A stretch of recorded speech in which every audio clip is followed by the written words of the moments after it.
Wow. Welcome to Targeted, the show where we expose masculinity and success.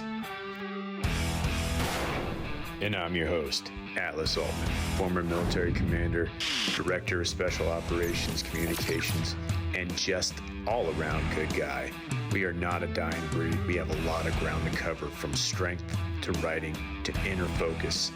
You have what it takes, and I'm about to bring it out through the stories of the people that have already done it. Welcome.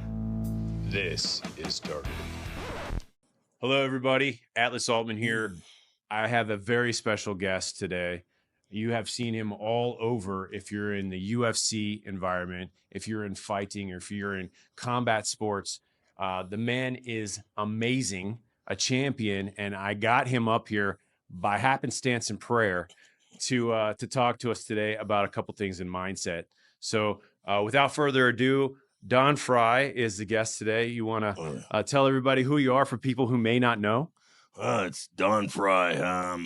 I was the Ultimate Fighting Champion twice back in 1996 in UFC 8, and then I lost in the finals of UFC 10. When UFC 8 is a tournament, UFC 9, they switched things up and went to single fights. They never did that again because it was too expensive. And then come back to UFC 10. I lost to Mark Coleman in the finals. And then I had to sit out. They wouldn't allow me in UFC 11.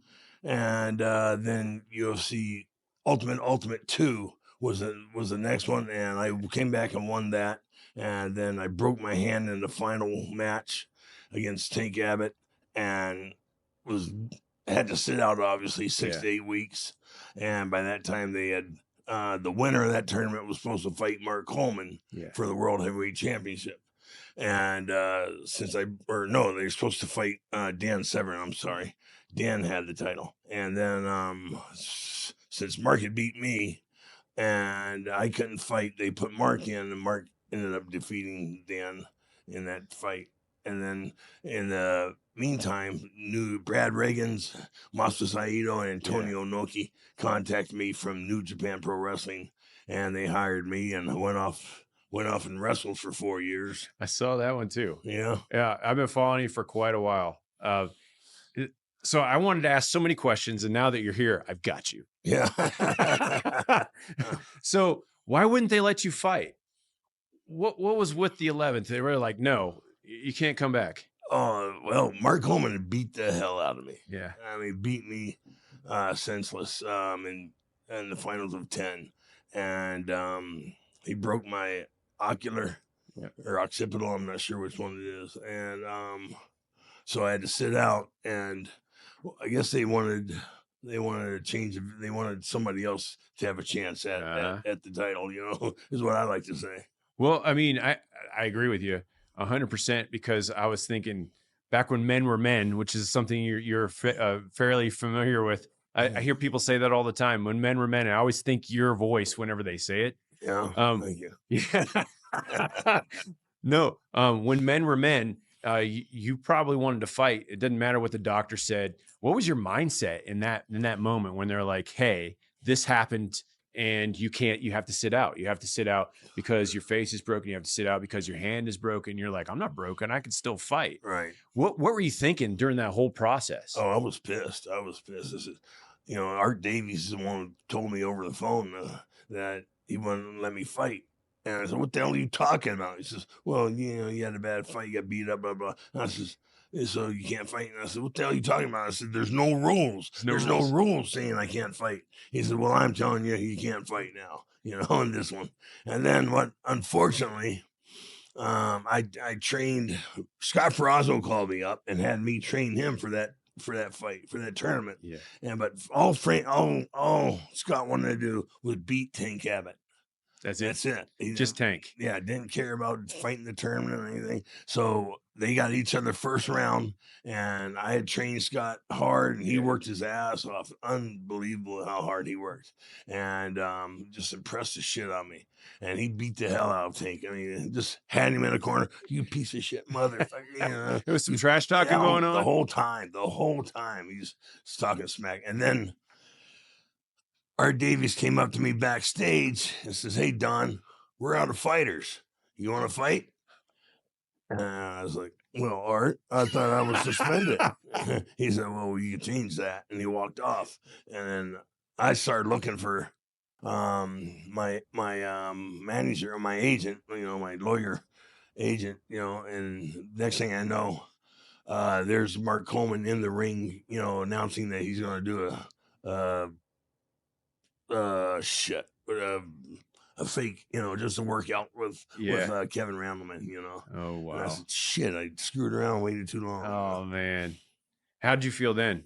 Oh, I was pissed. I felt like an idiot. Yeah. You feel like you missed out? Oh yeah, I was because I was just as trained as Scott, I took step for step with him during the training process. So I could have went. Let's talk about that. The training process leading up to that fight. You went step for step and you were in shape too. So you would have been ready to fight anyway. Absolutely. And so the people that were in your general vicinity, your lawyer, your agent at the time, how many people did you have to consult with in order to clear that fight, or would have cleared that fight? Hell, I didn't really have to talk to anybody. I just wanted, because there was Dan Severin, who was, my trainer, coach, one of them, because my real coach trainer is a guy named Steve Owen. He's my judo sensei. Yeah. And he was the man, they call him the evil Yoda, he's a short little bastard. And he'll teach you 100 ways to break somebody's arm, by just standing there looking at him, And so all I had to do was say yes, but I don't know what happened. I just, let's go get my attorney, because once you get that mindset, everything's gotta be clear through an attorney, blah, blah, blah, it just screws with you. Yeah, all the fights in that environment have to be cleared by somebody. Right. And the attorney and the law perspective of it is very important, especially if it's going to be aired and the titles and anything that goes along with it. So, yeah. All right.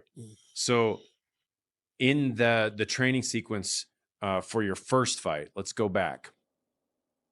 How did you train? And was it more in the gym? Was it more endurance? Was it strength?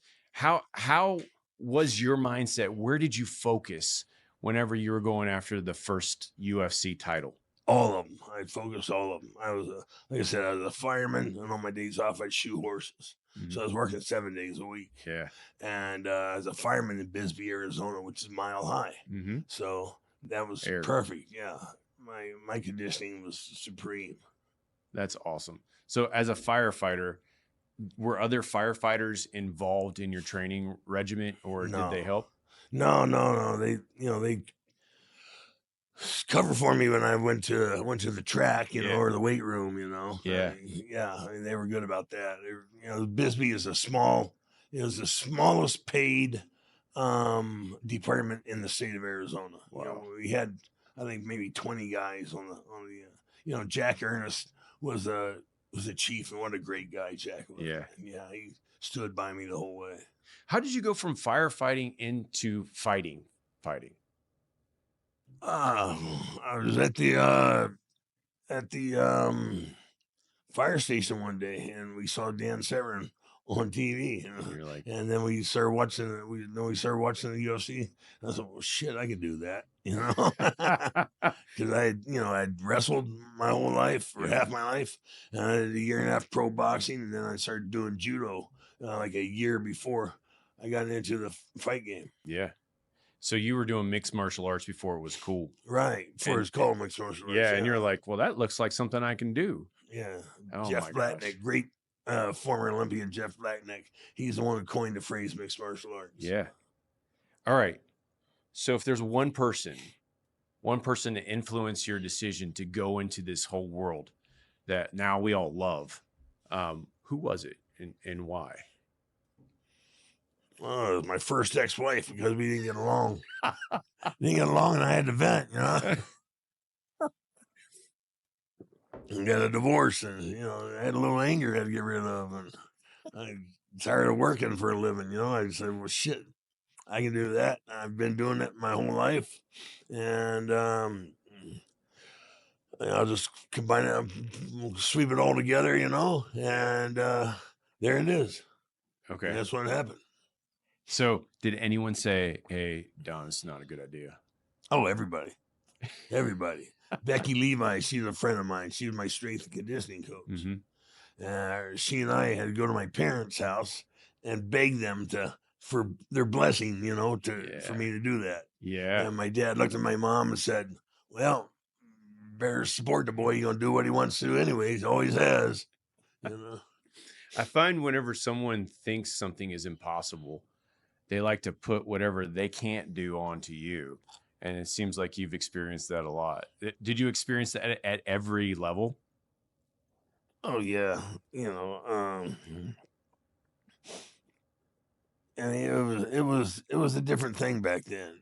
You had that jackass John McCain trying to shut it down. Yeah. Because he was a dirty bastard, and his wife was Henley from Henley Distributing, Budweiser. Yep. And Budweiser was supporting boxing. Yep. And this was killing boxing. This hit the scene, boom, started killing that Don King and Bob Arum. All their backstage shenanigans. And shit. So what the hell? I got lost. It's all good. Yeah, we just the UFC started destroying boxing, and so the McCain tried shutting it down everywhere. He would fly in the middle of the night. And put pressure on the mayor and the governor in the middle of the night. Yeah, he was a sneaky bastard. He'd fly in like a private jet or something. Oh yeah. Oh my gosh. Yeah, and how did you guys find out about that? Oh, the promoters told us about it. They had to go to court. Yeah. To keep it going. Yeah. Keep it from being shut down. So the promoters were telling you like this is what's happening.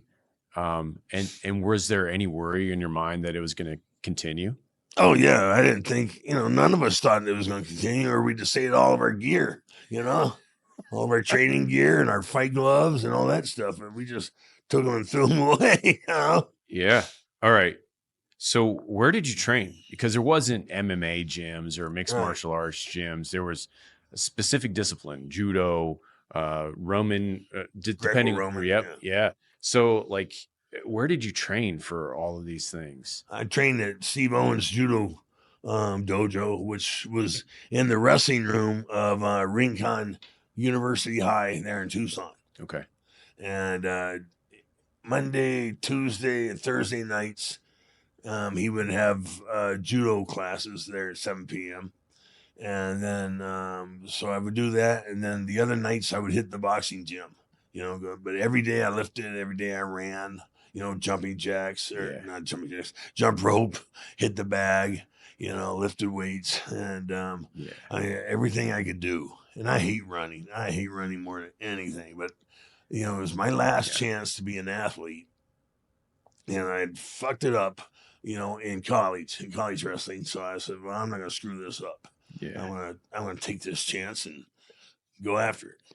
All right. So whenever you did college wrestling and you felt like you failed, do you think that motivated you to succeed more for this next opportunity? Absolutely. Because, Dan Severin and I, we're tight friends, and we have so much in common. It's crazy. We both came out here in 1976. He was like 18, 19 years old. Yeah. I was 10, Yeah. Again, my dad got transferred to Fort Huachuca. Mm-hmm. And we both, if I'd have made All-American, which I always got hurt at the end of the year. Yeah. But if I'd have made All-American, like if Dan would have won, he made it All-American every year. But if he'd have won the national tournament, he'd have retired and went into coaching, a high school team. And that's what I would have done. If I was All-American, I'd coach the high school team. But since it didn't happen, still had something gnawing at me. Well, I'm glad it worked out like this. What do you think? Me too. Me too. So what I've always seen, and this is what I capture from a lot of billionaires, they seem to say it different ways, but the quotes go like this: show me your friends and I'll show you your future. Right. Your network is your network and your net worth. And the way I like to say it is, you got to be careful who you let in your life, because they will change it. Oh, have you heard something similar, or do you believe in that theory? Oh yeah, birds of a feather flock together, right? I mean, you're sick, and that's the truth. I mean, yeah, my wrestling coach in high school, Manny Martinez, used to say, "You hang around shit, you're gonna smell like shit." I love that one. Yeah. Oh man, I'm gonna freaking copy that. Yeah. Yeah, I'm gonna throw that all over social media. Exactly. And that's God's honest truth. I've heard you state at least 15 names just in the time that we've had together. So I can tell you're a people person. What makes you trust people? Like, what are the things? Stupidity. No, like qualities that people have. Like, are there certain things that you look for that you're like, all right, yeah, I could trust this person? Success. If they're not successful, then you're not going to get anywhere. Yeah, the ultimate scoreboard. Yeah. Yeah. Like you said, your friends are a reflection of your future. If you hang around shit, you're going to smell like shit. I love that one. That is so powerful. Yeah. All right. If you had one thing that you could tell yourself when you were in college as an athlete, what would it be? Study, run, and hit the weight room. You would tell yourself to run? Yeah, I would. I mean, that was my problem. Is I didn't run, I didn't hit the weight room. All I did was go to wrestling practice. Yeah, and then after that, I'd hit the bar. Yeah, chase women, get drunk, chase women. And I'd lose all Americans by just a few points. And if I'd have put a little effort into it, who knows? Okay. You might have been a coach. Right. I might have been a high school coach. But I'm glad I didn't. Well, I like that. If you had one pearl of wisdom that you could impart on everyone in this community, everyone who's trying to make it to that next level and beyond, what would you say to them? Well, once you set a goal and you achieve that goal, you got to set another goal. Yes. Because when I was in high school, I was just like, okay, I want to win this. I want to win this. I want to be on the wrestling team. I want to go to ASU, be on the wrestling team. And that was my goal, just to make the team. And I did that, but then floundered, That's it. Yeah. Thank God the UFC came around, Yeah. It was, thank God for the Gracies, Gracie's freaking phenomenal too. I mean, I badmouth them, and their style, but they changed. They made my life, something great. Yeah, amazing compilation that we get to watch all of your whole career and just all the things that you've got to do around the world. It's amazing to see how much you've accomplished. And I look at you and I see a champion, and I see a champion every day that comes in and just breaks down the wall and says, I'm freaking here. Yeah. What's next? So what's next? What are you going to do now? Hell, I don't know. I've been stuck on the X, Jason Redman, Yep. Get off the X. Get off the X. And I've been stuck on the X for 8 years now because of my back, and using that as an excuse not to do anything, go anywhere. I need to get my ass off the X and set another goal and achieve that goal and then set another goal. Love that. All right. So Jason Redman, if you haven't read, being on the X is the target or the objective for any operation. So when you're on the X, you do what you're supposed to do, and then you get off the X and you wait for another one. Right. So if you're not following that, that's exactly what you just said. Your next X is in the future, and you're ready to get off this one. Or you get your nose shut off. Things happen when you stay on the X. Yeah. Get it done and get the hell out of there. Okay. Well, do you have anything that you'd like to say to our listeners? Hell, you got a great looking girlfriend, boy. I'll tell you, I'm impressed. I love it. It's the truth. Yeah. It is the truth. I saw him walking out. Like, what a great gift, man! I love this guy. He's bringing me this beautiful woman. Yeah, she is a blessing, and I absolutely love her. So I'm glad she's here. Because it definitely brought up the mood in here, didn't it? Yeah, it did. Yeah, it did. Made me sitting up straight. Like my girlfriend Lisa, she'll bust my ass, if I don't do what I'm supposed to do. Yeah, I love it. Yeah, women definitely are changing the world there. They'll make or break you. I mean, yeah, that's like shit, Yeah. Okay. So one last volley. We'll go into that. We'll go into that very human thing that everyone's talking about, but no one's talking about, and divorce. Yeah. And so I'm divorced as well. I found out that the woman that I chose to be my wife was not supportive at all. Right. And then I noticed that she was taking me down a path that I didn't want to go down. And, as a farrier, when the horse kicks you, you gotta either pick up the shoe again. You're either gonna shoot the horse or you're not. Right. But you gotta get back underneath that. You got to get back underneath that horse. So you got to find a freaking horse to work on. Right. Right. So at what point would you say a divorce is an option for people who may be considering that right now? When you find them cheating on you. Yeah, it's always the one. Yeah. That's the one. Not just an option, it's a necessary. Yeah. Necessity for sure. Absolutely. Yeah. Yeah. And it happens to everyone. So, if that's something that people are trying to deal with, man, that's just a hard thing. Right. But it's totally worth it. Yeah. Oh, yeah. A buddy of mine said, you know why divorce costs so much? Because it's worth it. I mean, it's the best thing for you, but it hurts because the betrayal. The betrayal is what hurts the most in a divorce. When you find them cheating on you, stealing from you, lying to you. If she'd have just come forward and said, "Hey, I don't love you anymore," that I can handle that. Yeah. That's not how it ever comes out. No, it's not. No, it's not. Yeah, that's crazy. Find somebody else's shoes underneath your bed, Yeah. I mean, it happens a lot more than people want to admit. And then everyone has an opinion on what you should do. Right. It's the same thing as sports. Everyone's telling you not to do things that you need to do. Mm-hmm. And as a man, you're going to do them whether people agree with it or not. Oh, absolutely. So thank you for sharing that. Yeah. 100% with you. What do you want to talk about? Oh, yeah.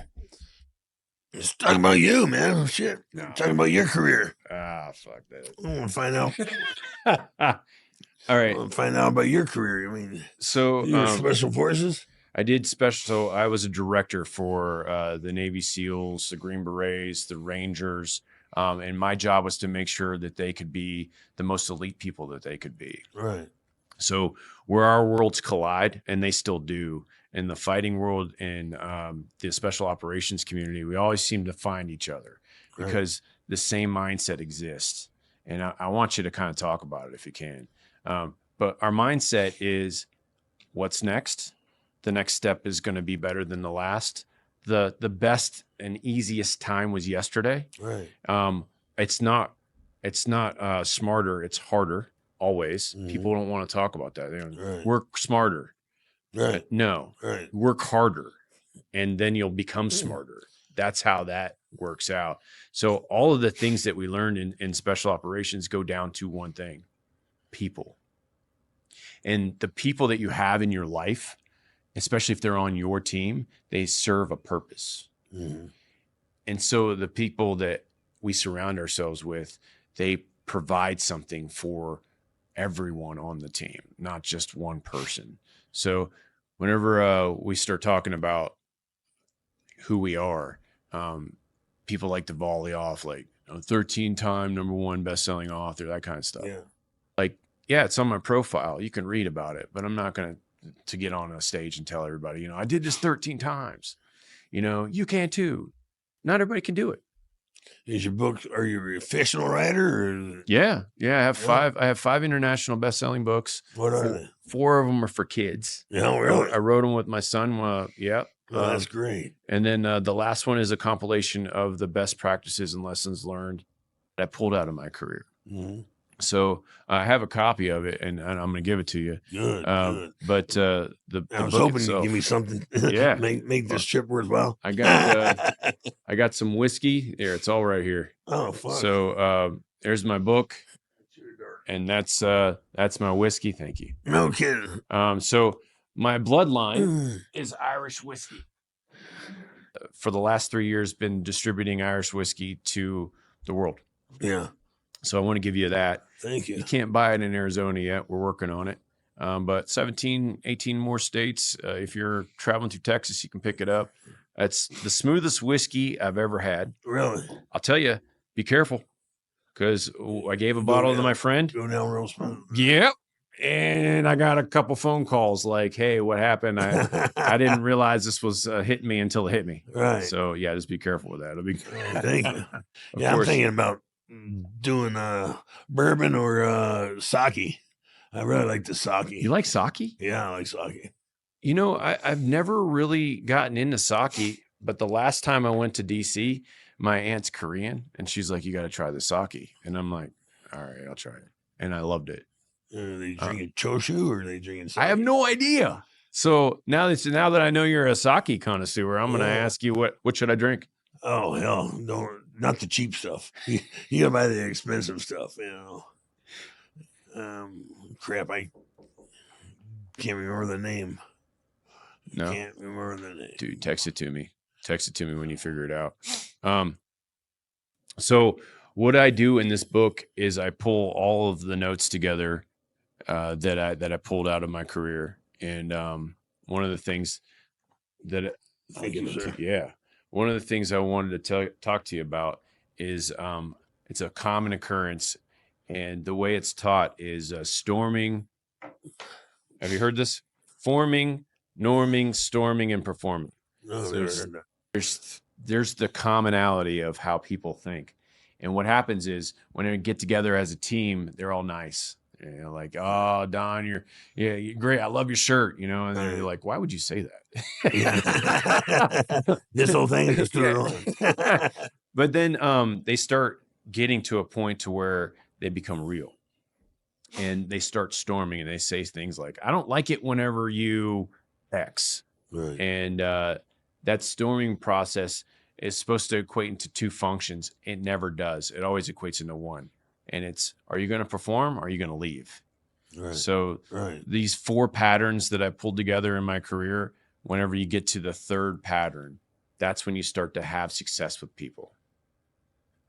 Have you experienced anything like that whenever you brought somebody into your orbit and your personal space, and you're like, okay, how can you perform better? How are you performing now? And what are we going to do together? Right.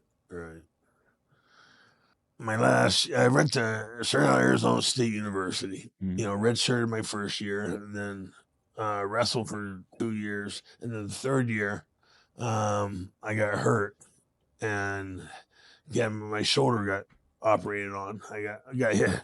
I told Coach Douglas I got hit by a car. I lied to him. You lied to him? Yeah. Why did you lie to him? Because I was a piece of shit. That's why. Rod Severn, Dan's baby brother, and I, we were down at my house on Thanksgiving and drinking, you know, whooping it up and running around on those 3-wheelers. Remember those 3-wheelers? Yeah. Yeah. They don't make them anymore, I don't think. They're too dangerous. God, they are dangerous. Yeah. So I did it last as one more jump, you know. Boom, went front tire first, rolled, boom, boom, boom. And it tore up my shoulder real bad. And 20 years later, back in 2000, I broke my neck doing pro wrestling. And after the surgery, before my then wife came back, and she was off shopping, the doctor came in and says, when'd you break your neck before? Oh, wow. Yeah. And you'd forgotten about it, probably. I didn't know I broke it. Oh my gosh. Yeah, No, I mean, you didn't get that report initially, so no, we just thought the shoulder was all yeah, dinged up. Yeah, so just the shoulder, and then it turned into the neck was broken. Yeah, too. and that caused all the problems. Loss of muscle tissue. Not being able to turn and all that good stuff. Yeah. But 19, 20 years old, you're 10 foot tall and bulletproof. Yeah, always. You can fuck up and keep going. Yeah, and that's what happened. And so I was like, shit, I didn't know I broke my neck. But they found that out, and then you were like, oh, that explains it. Yeah, that explains everything. Because I had the same symptoms, like 20 years before. Yeah. Yeah. I mean, and how long did it take to recover? Was it faster the second time? Yeah. The first time I didn't really recover very well because, it was concentrating on the shoulder. Yeah. Didn't even know about the neck. Yeah. But the second time when I was working for New Japan Pro Wrestling, and I called him up and says, I can't wrestle. Mm-hmm. I got to take time off. I got a broken neck. Yeah. And I go, oh, okay, blah, blah, blah, blah, blah. Don-san, we know it's your neck and your health and everything, but we've already advertised you for the Tokyo Dome. Can you push yourself one more time? And yeah, you did. yeah, and I did. Yeah. But then they said, well, how long is it going to be? I said, well, I'll be out for 3 months. And they said, okay, we'll see you in 3 months. And they just went into it. 3 months and 1 week. I was back in the ring in Japan. Yeah. Stand by for now, as we get more Don Frye a little bit later. I just want everyone to know some people aren't going to get this because they don't realize they're targeted. Thanks for tuning in.